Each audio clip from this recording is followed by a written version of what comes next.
Silakan masuk.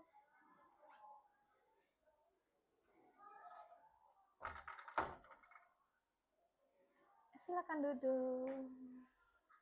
Gimana kabarnya hari ini, Mbak? Baik. Baik ya. Tadi habis pelajaran apa? Matematika. Matematika berarti Tia. Mutia. Oke. Gimana kesibukan hari ini? Tadi pagi di rumah ngapain aja? Sarapan. Terus bantu-bantu ibu nggak di rumah? Tidur. Bangunnya jam berapa tadi? Jam 5. Jam 5. Salat subuh? Iya. Salat subuh. Terus kamu ikut ekskul apa di sekolah? Pramuka. Pramuka. Setiap hari apa, Mbak? Rabu Kamis. Hari Rabu Kamis. Kamu mulai ikut ekskul pramuka sejak kelas 7. Berarti sekarang jadi apa? Anggota apa jadi apa? Kegiatan. Jadi si kegiatan. Oh, di bidang kegiatan. Iya. Berarti kamu memang menyukai ekskul pramuka ya? Iya. Oke. Pembinanya siapa aja, Mbak? Ingat nggak? Enggak. Ada Pak Adi. Pak Adi, Bu Maisa, Bu Dini, sama Bu Dini, sama Pak Risa. Seru-seru nggak guru-gurunya, pembinanya? Ya, seru. Biasanya dipanggilnya siapa kalau di sana? Kakak ya? Kakak ya? Oke, Mbak, tujuannya kamu dipanggil ke sini adalah untuk proses konseling. Sebelumnya kamu sudah pernah mendengar arti dari konseling itu apa? Belum ya. Jadi di sini Ibu akan menjelaskan bahwa pengertian konseling itu adalah proses tatap muka, face to face ya, antara guru TK dengan murid. Tujuannya itu untuk mengatasi atau membantu permasalahan yang sedang dihadapi oleh siswa, kemudian mengatasi emosional dan perilaku siswa seperti itu. Begitu ya. Nah, di sini dalam nanti kita proses konseling, kesepakatan waktunya adalah 30 menit. Jadi nanti silahkan waktu yang singkat ini kamu mengutarakan, kamu menceritakan apa yang sedang kamu hadapi, masalah atau unek-unek yang ada dalam hati serta pikiran kamu, silakan kamu ceritakan saja ke Bu El. Ya. Nah, kemudian nanti itu ada yang namanya kode etik. Dalam proses konseling itu ada kode etik yang bernama asas. Beberapa asas konseling, yang pertama itu ada asas keterbukaan. Jadi nanti harapannya ketika selama proses konseling itu kamu lebih terbuka. Apapun yang menjadi beban pikiran kamu, silakan kamu luapkan, kamu ekspresikan emosi kamu, perasaan kamu, seperti itu ya. Kemudian yang kedua ada asas kesukarelaan. Jadi di sini memang tidak ada keterpaksaan dari kamu sendiri untuk mengikuti proses konseling seperti itu ya. Kemudian asas kerahasiaan. Jadi dalam proses ini nantinya semua masalah kamu yang tahu itu hanya ibu dan kamu saja, seperti itu. Bisa dipahami ya, Mbak ya? Oke, sebelum kita memulai proses konseling, karena tadi Ibu juga sudah jelaskan mengenai asas kesukarelaan ya, silahkan kamu mengisi format persetujuan terlebih dahulu ya. Silakan kamu isi nama, kemudian jenis kelamin, kemudian alamat, dan silakan kamu baca terlebih dahulu supaya kamu paham, begitu ya.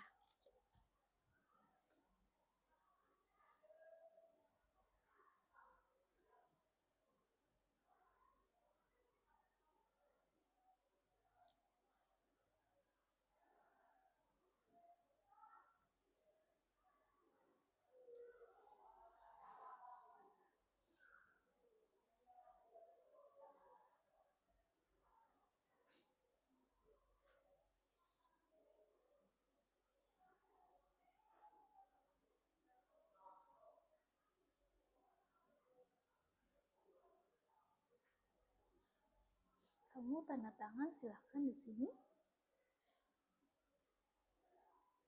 sama nama terangnya kamu.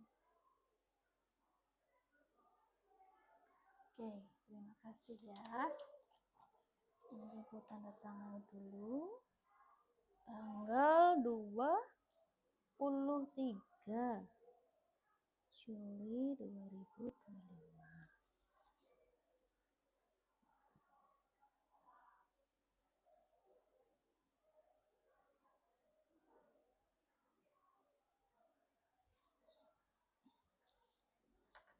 Oke, baik. Mbak, apakah kamu sudah siap untuk menceritakan apa yang sebenarnya sedang kamu hadapi? Siap. Sudah ya, siap ya. Jadi seperti ini. Kemarin itu ada beberapa laporan dari wali kelas kamu seperti itu. Kemudian dari penuturan teman sekelas kamu bahwa kamu sering marah-marah, kemudian sering menangis tanpa sebab. Dan kamu sering juga memilih untuk menyendiri daripada bergaul atau mungkin bermain dengan teman sekelas. Nah, Ibu di sini ingin mengetahui lebih mendalam sebenarnya apa yang sedang kamu hadapi, apa yang menjadi penyebabnya. Capek. Ya. Oke. Gimana? Capeknya gimana, Mbak?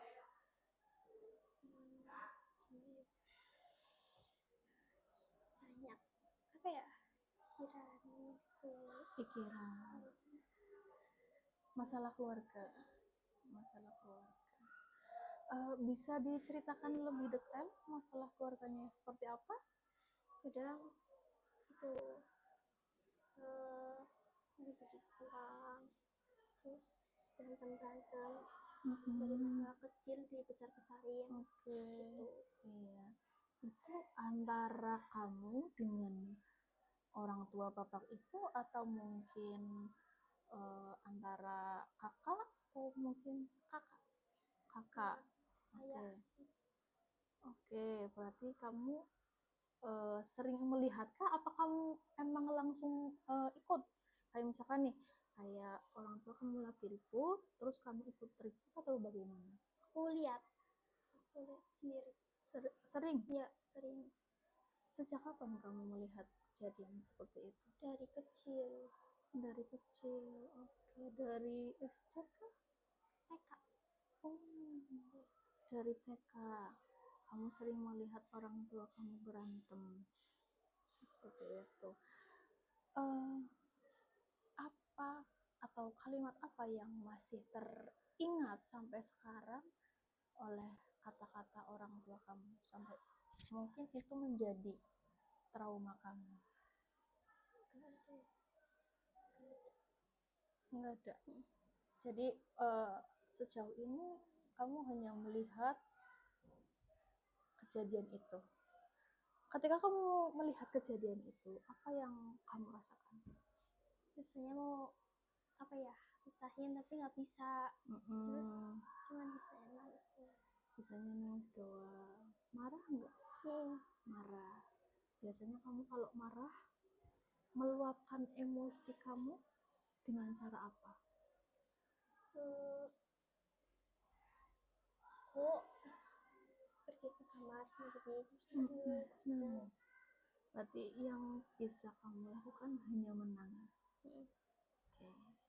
Mbak, kelihatannya kamu ingin meluapkan emosi kamu dengan menangis.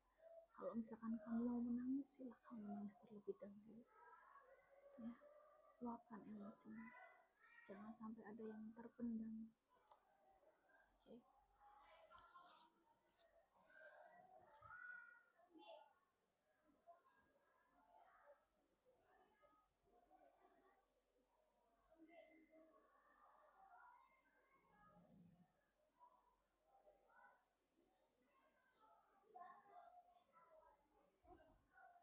Sudah lebih tenang? Sudah? Oke. Bisa dilanjut ceritanya? Bisa. Selain kamu melihat kejadian orang tua kamu yang sering berantem, apalagi Mbak yang menjadi penyebab kamu sering marah-marah di kelas, kemudian kamu sering menangis tanpa sebab, sehingga membuat kebingungan teman-teman di kelas? Apa yang menjadi penyebabnya? Dan teman-teman aku kayak banding-bandingin aku, terus ngediemin tanpa sebab gitu. Gitu. Banding-bandinginnya contohnya seperti apa Mbak? Kayak dulu pernah aku dapat sama anak kelas 7 kan, bukan dekat sama cewek, itu udah deket banget ke aku, anggap sahabat deket lah gitu. Iya. Terus tiba-tiba dia berubah, diem-diemin aku. Kamu sudah mencoba untuk ngobrolnya? Nggak berani. Nggak berani. Alasannya apa nggak berani? Takut. Oke. Berarti di sini kamu ada perasaan takut untuk mengutarakan apa yang kamu rasakan kepada teman kamu. Oke. Ibu mau tanya boleh? Boleh.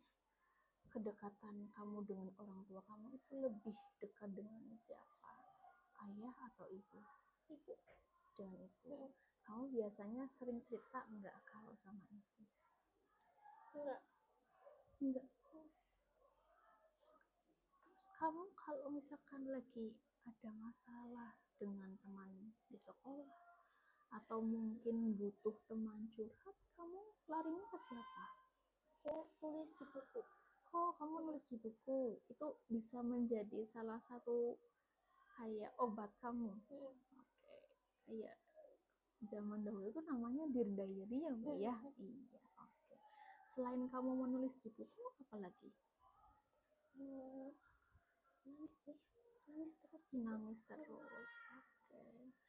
Oh iya Mbak, Ibu hampir lupa bahwa kemarin juga penuturan dari wali kelas, kamu sempat sedikit cerita bahwa kamu merasa menjadi beban keluarga dan kamu tidak pantas hidup di dunia. Ya, apa yang mendasari kamu untuk mengungkapkan seperti itu, Mbak?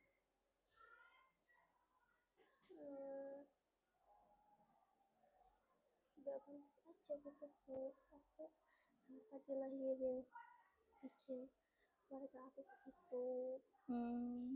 Aku kayak jadi penyebab keluarga aku jadi gitu. Oh, berarti kamu merasa aku menjadi penyebab keributan dari keluarga seperti itu, sehingga kamu berpikiran bahwa saya tidak pantas dan saya menjadi beban keluarga. Ya. Okay. Tapi pernah ada perlakuan dari orang tua kamu nggak Mbak, kayak mohon maaf, tadi kan orang tua kamu sering ribut, pernah mengungkapkan dengan kata-kata yang kasar kah? Atau mungkin secara fisik pernah nggak? Nggak pernah. Berarti kamu hanya melihat saja? Iya.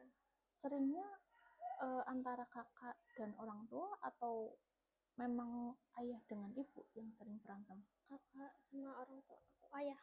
Oh, ayah. Sama ayah aku. Oke, berarti bisa dikatakan ayah kamu temperamen. Lebih, maksudnya emosinya itu kurang stabil, meledak-ledak, sering marah seperti itu dibandingkan dengan ibu. Oke. Selain itu ada lagi mungkin yang ingin kamu ceritakan?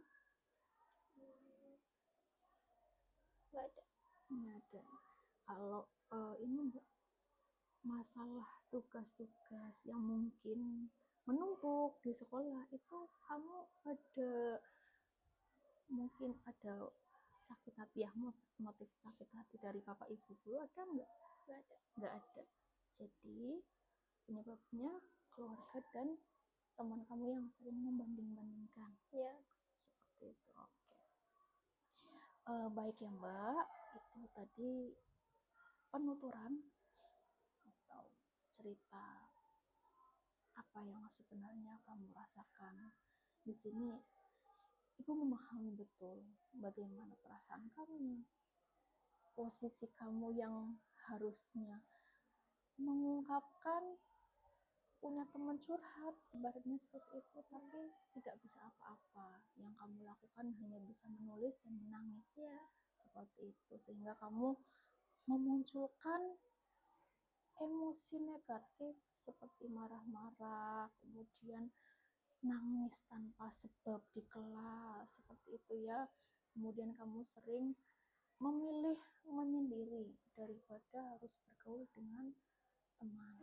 Nah, di sini Ibu mengajak kamu memberikan informasi bahwa penyebab kamu sering marah-marah, kemudian kamu sering menangis sendiri ya tanpa sebab tadi, kemudian kamu sering memilih sendiri karena satu, faktor keluarga, kemudian yang kedua faktor teman sebaya, seperti itu. Kemudian yang perlu digarisbawahi adalah pikiran ini ya Mbak, kalau bahasa kita tuh adalah pikiran yang tidak logis atau kurang masuk akal. Di sini kamu ada pikiran negatif kamu, yaitu beban keluarga dan kamu tidak pantas hidup di dunia. Itu ya yang perlu digarisbawahi ya. Seperti itu yang menjadi penyebab, kemudian dampaknya kamu seperti apa di dalam diri kamu sendiri, seperti itu. Nah, tujuan konseling ini nanti yang pertama adalah mengidentifikasi pikiran irasional atau pikiran tidak logis yang tadi Ibu sebutkan adalah beban keluarga dan kamu tidak pantas hidup di dunia, seperti itu, yang memicu emosi negatif kamu. Sebentar ya.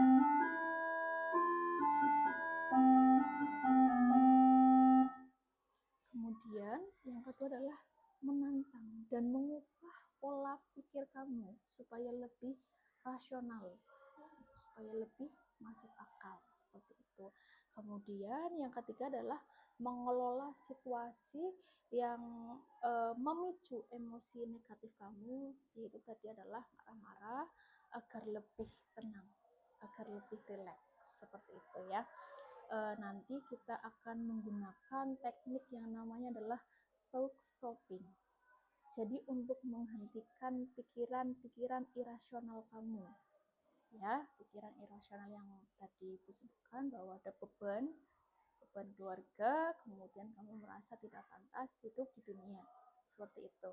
Nah, di sini Mbak, apakah kamu menyetujui adanya perubahan itu?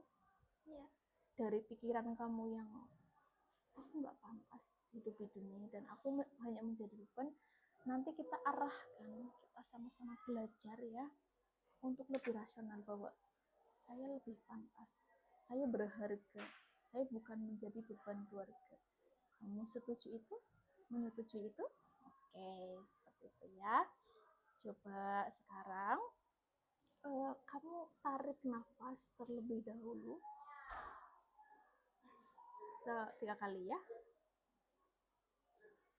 Tarik nafas dari hidung, buang dari mulut. 2 kali lagi. Tarik nafas dari hidung, buang dari mulut. Terakhir, tarik nafas, buang dari mulut. Oke, nah tadi kan Ibu sudah sebutkan ya, teknik yang kita gunakan adalah teknik talk stopping. Mohon maaf ya. Jadi nanti mari kita belajar mengubah pola pikir kamu supaya lebih logis, supaya lebih masuk akal. Yang perlu kamu ketahui, perlu kamu tanamkan dalam hati serta pikiran kamu adalah bahwa kamu pantas hidup di dunia ya. Kemudian kamu bukan menjadi beban keluarga, ya. Itu belajar lebih menghargai dan menerima diri sendiri, seperti itu bisa ditanamkan. Sebenarnya untuk mengubah pola itu, Mbak, pola yang kamu tadi menjadi beban keluarga menjadi lebih berharga, itu sebenarnya susah. Tapi kalau misalkan kamu melatih diri kamu sendiri, itu akan menjadi terbiasa. Walaupun kondisi keluarga kamu yang tidak memungkinkan. Sejauh ini, Ibu tanyakan, masih nggak keluarga atau mungkin orang tua kamu atau kakak kamu sering berantem? Masih? Jarang. Udah jarang. Tapi masih ada kayak ingatan kamu. Karena ini dari kecil ya, Mbak, ya, dari kamu TK ya, seperti itu. Makanya Ibu mengajak kamu untuk berlatih juga yang namanya asertif. Asertif itu adalah jujur.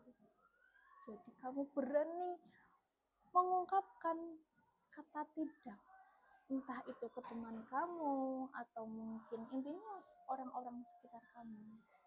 Tadi karena poin kamu, ketika kamu dijauhi oleh teman dekat kamu, kamu tidak berani mengungkapkan itu karena kamu merasa malu, kemudian kamu merasa takut, seperti itu, ya. Jadi tugas kamu yaitu untuk mengubah pola pikir kamu yang lebih rasional, itu yang pertama. Kemudian kamu belajar jujur. Walaupun nanti mungkin percobaan pertama ketika kamu belajar mengungkapkan apa yang kamu rasakan ke orang sekitar, itu mungkin dampaknya akan satu. Dampak kecilnya adalah teman kamu menjauhi. Biasanya seperti itu, ya. Tapi itu nggak apa-apa. Itu adalah untuk melatih pengembangan diri kamu. Supaya kamu apa? Tidak memiliki pola sampai nanti dewasa, yaitu tidak enakan. Kalau bahasa sekarang adalah people pleasure. Seperti itu, ya. Jadi kamu lebih belajar untuk terbuka, kemudian lebih jujur, seperti itu. Bisa, Mbak? Bisa. Nah, kemudian Bu, saya masih bingung caranya seperti apa supaya saya bisa belajar lebih jujur, lebih terbuka. Itu ada yang namanya teknik self talk, Mbak. Self talk itu biasanya berbicara dengan diri kita sendiri. Itu biasanya lebih efektifnya kamu lakukan sebelum tidur. Jadi apa yang menjadi kesalahan kamu, pelanggaran kamu di hari ini, kamu akan belajar melatih, oh ternyata kesalahan saya ada di sini. Nanti besok hari saya akan memperbaikinya, tidak akan mengulanginya lagi. Seperti itu. Ya. Jadi nanti dalam pikiran kamu akan lebih menerima kondisi keluarga kamu yang bisa dikatakan, mohon maaf, kurang harmonis, tidak adanya keseimbangan, seperti itu, sehingga menimbulkan kamu mempunyai pikiran seperti itu. Kemudian yang kedua, kalau ketika kamu belajar untuk lebih jujur, lebih asertif, nanti kamu akan lebih enakan. Ya udah sih, kalau misalkan memang orang lain tidak menerima apa yang menjadi pernyataan saya, ya itu urusan mereka, seperti itu. Coba kamu mulai untuk menanamkan dalam pikiran kamu, ya, untuk lebih menghargai diri kamu sendiri, seperti itu, ya. Bisa dipahami sampai sejauh ini? Bisa. Oke. Ini Mbak, Ibu punya PR buat kamu. Jadi di sini ada yang namanya lembar pekerjaan rumah kognitif. Yang seperti tadi kita sudah bicarakan bahwa di sini nanti kamu menjelaskan situasi spesifik yang memicu emosi negatif, yaitu emosi marah kamu. Kemudian di sini kamu juga tuliskan apa yang kamu rasakan ketika emosi itu muncul. Ya, misalkan tadi kayak kamu marah gara-gara orang tua kamu sering berantem, kemudian emosi kamu adalah marah, kecewa, dan lain sebagainya. Seperti itu ya. Nanti kamu juga akan menjelaskan tentang perilakunya. Perilaku yang irasional, yang tidak masuk akal, dan masuk akalnya itu seperti apa. Ya, kalau misalkan kamu bingung cara mengerjakannya seperti apa, ini nanti ibu ada contohnya seperti itu ya. Ini contohnya ya. Oke, nanti silahkan kamu wajib menjawab, menulis ini. Tujuannya adalah untuk mengetahui perkembangan pola pikir kamu, kemudian manajemen emosi kamu, atau cara mengelola emosi negatif yang ada dalam diri kamu. Kalau misalkan nanti ada perkembangan ke arah yang lebih baik, kamu bisa mengelolanya itu, manajemen itu, nanti ibu akan tetap mengadakan konseling pertemuan kedua selanjutnya seperti itu ya. Coba kamu pelajari dulu, kamu pahami dulu, barangkali ada yang belum kamu pahami, nanti kamu bisa menanyakan ya. Oke Mbak, karena waktunya memang juga sudah habis ya, ini 3 menit lagi. Ibu simpulkan bahwa kita sudah melakukan proses konseling. Kamu mengutarakan bahwa kamu mempunyai permasalahan yang menjadi penyebab kamu sering marah-marah dan kamu sering menangis tanpa sebab adalah faktor keluarga dan faktor teman sebaya, seperti itu. Nah, tadi tujuannya untuk mengubah pola pikir kamu, kemudian kamu bisa meregulasi emosi dengan baik, seperti itu.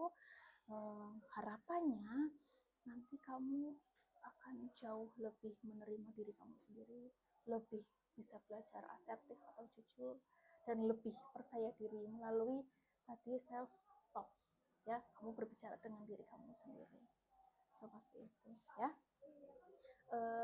Gimana Mbak perasaan kamu setelah mengikuti proses konseling? Sedikit lega. Oke, berarti ada sesuatu yang bisa mengurangi beban pikiran kamu, beban perasaan kamu, seperti itu ya. Nanti kalau misalkan ada masalah apapun itu, silahkan kamu datang kembali ke ruang PK dengan sukarela Ibu, dan Ibu sangat senang sekali ketika ada yang masuk ruang PK dengan tanpa ada paksaan, seperti itu ya. Menceritakan apa yang menjadi permasalahannya, seperti itu ya. Intinya kamu harus lebih semangat, harus lebih percaya diri, belajar asertif atau jujur ya. Bisa ya, bisa semangat ya. Oke, terima kasih Mbak atas kesediaan kamu untuk menceritakan apa yang menjadi beban pikiran kamu, yang menjadi masalah kamu. Mudah-mudahan nanti kedepannya kamu akan menjadi pribadi yang lebih baik lagi, seperti itu ya. Silakan kamu kembali ke kelas, mengikuti pelajaran dengan baik. Terima kasih ya.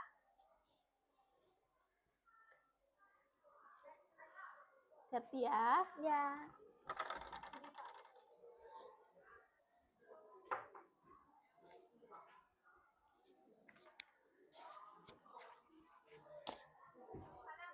Terus